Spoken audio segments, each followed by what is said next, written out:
Praise the Lord. ஆண்டவரும் அருமை இரட்சகருமாகிய இயேசு கிறிஸ்துவின் நாமத்தில் நான் உங்களை வாழ்த்துகிறேன். மறுபடியுமாக கர்த்தருடைய பரிசுத்தமுள்ள சன்னிதானத்திலிருந்து கர்த்தருடைய பரிசுத்தமான வார்த்தைகள் மூலமாய் உங்களை சந்திப்பது மிகுந்த மகிழ்ச்சி.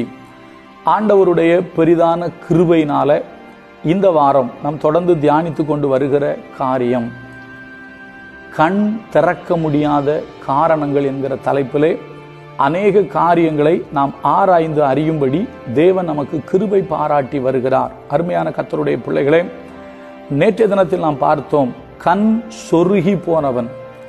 கண் சொருகி போனவனால கண்ணை திறக்க முடியாது. கண் சொருகி போவதற்கு காரணங்களை சொன்னேன். 8 காரியங்கள் நம்மிடத்தில் இல்லை என்று சொன்னால் கண் சொருகி போகும். அதே போல அதீத தூக்கம் கண் அப்படியே சொருகும் என்பதை என்னுடைய சாட்சியோடு நான் உங்களுக்கு நேற்று சொன்னேன். இன்றைக்கு அப்போஸ்தலனாகிய பவுல் மூலமாக ஆண்டவர் தீமோத்தேயுவுக்கு எழுதின வார்த்தையில சொல்கிறதை நம்ம பார்க்கலாம். வாசிக்கிறோம் பாருங்க. 2 தீமோத்தேயு 2வது அதிகாரம் 26வது வசனம். 2 தீமோத்தேயு 2வது அதிகாரம் 26வது வசனம்.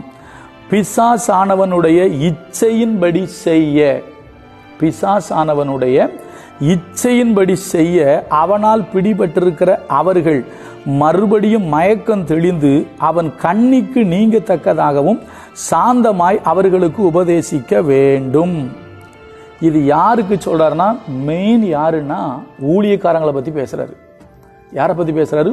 ஊழியக்காரர்கள் என்ன பண்ணிட்டாங்கன்னா, ஏன்னா அவர்கள் அப்படின்னு சொல்லுவது மேலே சொல்றாரு, கர்த்தருடைய ஊழியக்காரன் சண்டை பண்ணுகிறவனா இராமலும் அப்படின்னு சொல்லிட்டு தான் சொல்லுவார். ஊழியக்காரங்களை பற்றி பேசுகிறார். இன்றைக்கு நிறைய ஊழியக்காரங்க பிசாசானவனுடைய இச்சையின்படி செய்வதற்கு அவனால் பிடிக்கப்பட்டு மயக்கத்தில் இருக்கிறார்கள்.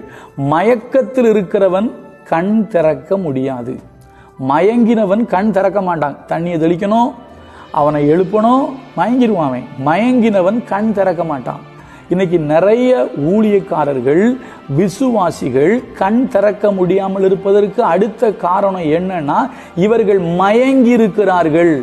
இவர்கள் எதனால மயங்கி இருக்கிறார்கள்? பிசாசினுடைய இச்சையின்படி செய்வதற்காக அவனால் பிடிபட்டதினால் இவர்கள் மயங்கி இருக்கிறார்கள். ஒரு சின்ன உதாரணம் சொல்றேன். இன்றைக்கு உலகத்திலே தவறான உபதேசங்களை சபைக்குள் புகுத்துகிற, கிறிஸ்தவத்தில் கொண்டு வந்திருக்கிற சில ஊழியக்காரர்களை பற்றி நாம் தெரிந்து கொள்ள வேண்டும். எப்படி? ஹைபர் கிரேஸ் என்று சொல்லக்கூடிய ஒரு உபதேசம். அதே போல ஆட்டம் பாட்டத்தில் வந்துட்டாங்க, அதெல்லாம் ஒண்ணுமே இல்லை, ஜாலி அப்படிங்கிறதுல வந்தாச்சு.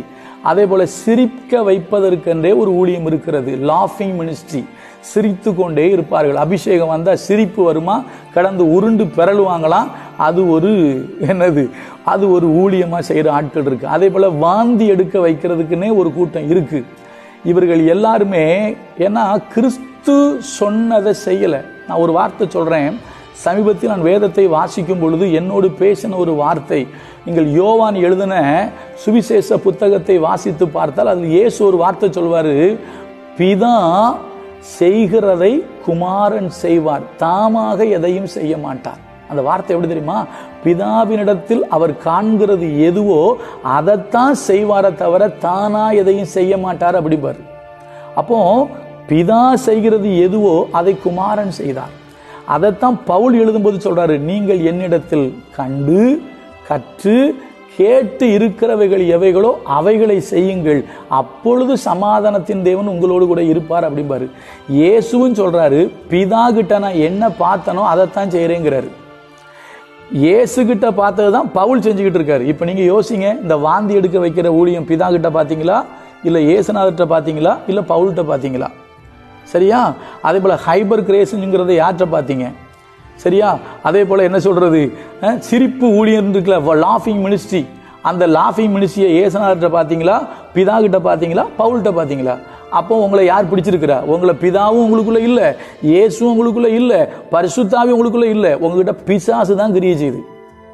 இது யாருனால பிடிக்கப்பட்டிருக்கீங்கன்னா, நீங்க பிசாசுனால பிடிக்கப்பட்டு அவனுடைய இச்சையின்படி செய்யறதுக்கு பிடிக்கப்பட்டு மயங்கி இருக்கீங்க. இவங்களை உடனே திருத்த முடியாது. சாந்தமா சொல்லணும்.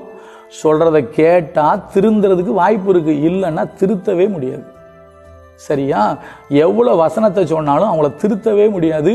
ரொம்ப நமக்கு பொறுமை வேணும், ரொம்ப சாந்தம் வேணும். அப்போ தான் அதில் போட்டிருக்கு, அவனுடைய கண்ணிக்கு நீங்கத்தக்கதாக சாந்தமாக உபதேசிக்கணுமா. சரியா?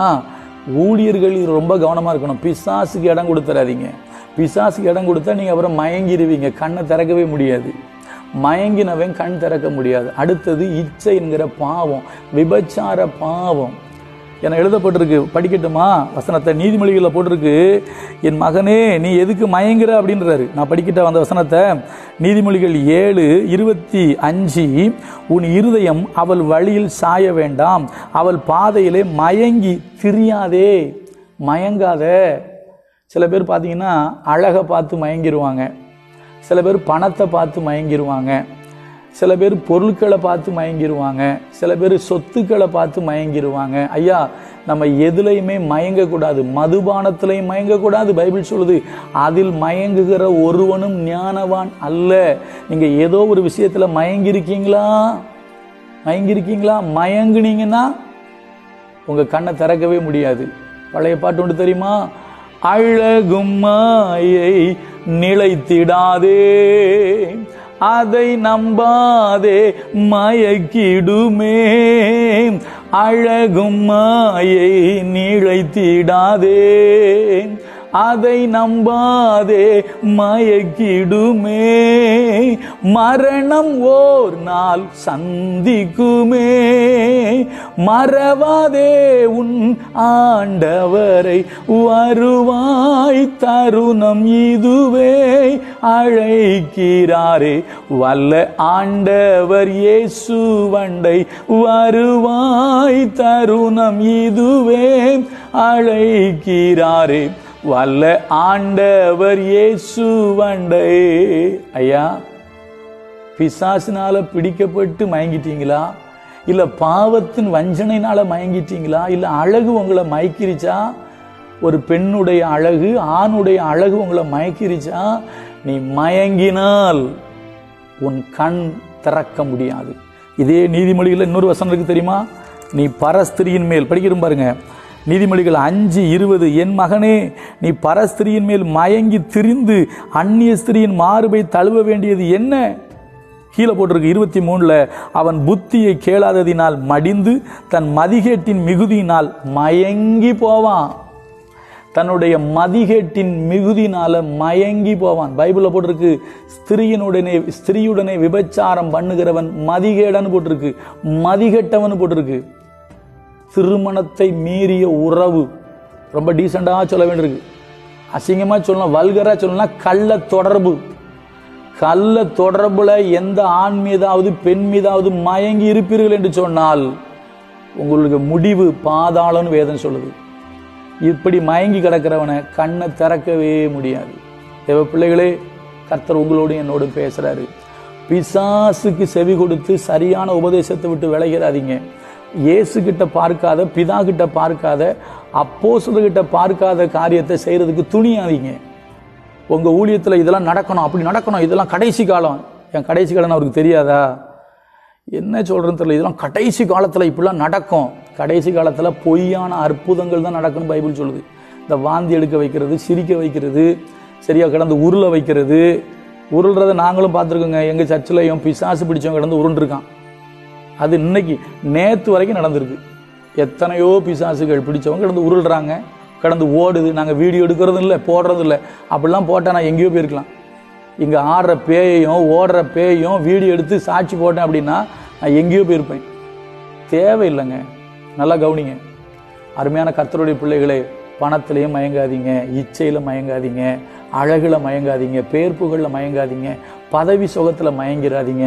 எதையும் பார்த்து நம்ம மயங்கக்கூடாதுங்க. நீங்கள் மயங்கிட்டீங்கன்னா உங்கள் கண்ணை திறக்க முடியாது. கொஞ்சம் யோசிங்க. கர்த்தர் உங்களோடு என்னோடு பேசியிருக்கிறாரு. நாளைய தினத்தில் இன்னொரு காரியத்தை பார்ப்போம். கர்த்தர் நல்லவர், அவர் கிருபை நம்மேல் என்றும் உள்ளது. God bless you.